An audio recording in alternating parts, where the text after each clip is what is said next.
మనం ఒక కొబ్బరికాయ శివాలయానికి పట్టుకెళ్ళాం అనుకోండి, ఆ కొబ్బరికాయ కొట్టి 2 చెక్కలు ఈశ్వరుడికి నైవేద్యం పెట్టి మనకి ప్రసాదంగా సగం ఇస్తారు, ఓ కొబ్బరి చెక్క ఇస్తారు, కాసిన అరటిపళ్ళు ఇస్తారు. ఇస్తే వాటిని తిన్నగా ఇంటికి తెచ్చుకోకూడదు. శివుడి యొక్క నిర్మాల్యాన్ని, ప్రసాదాన్ని విడిచిపెట్టేయకూడదు. చాలా మంది తెలిసి తెలియక ఒక మాట అంటుంటారు, శివాలయం నుంచి ప్రసాదం తెచ్చుకోకూడదు అంటుంటారు.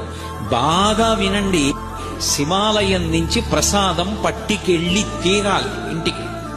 దాన్ని గోడ మీద పెట్టేయడం, నంది దగ్గర పెట్టేయడం, అటువంటి పిచ్చి పనులు చేయకూడదు. ప్రసాద తిరస్కారము బహుదోషము, ప్రసాదాన్ని తిరస్కరించకూడదు. అందుకే అన్నవరం సత్యనారాయణ స్వామి కథలో ప్రసాదాన్ని తీసుకోకుండా ఆ పిల్ల భర్తని చూడ్డానికి వెడితే పడవ మునిగిపోతుంది. ఒక కథలో ఏమిటి, ప్రసాదం తినకపోతే పడవలో ముంచేసేటంతటి పైశాచికవాదా పరమేశ్వరుడు? అంత పైశాచిక మనస్తత్వం ఉన్నవాడా? కాదు.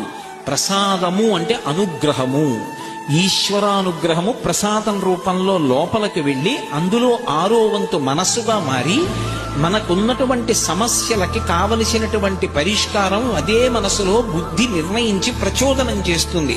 ఆ ప్రసాదం లోపలికెడితే సమస్యకి పరిష్కారం లోపల పుడుతుంది. అలా ఆ ప్రసాదము ఈశ్వరానుగ్రహము కనుక ఎవరు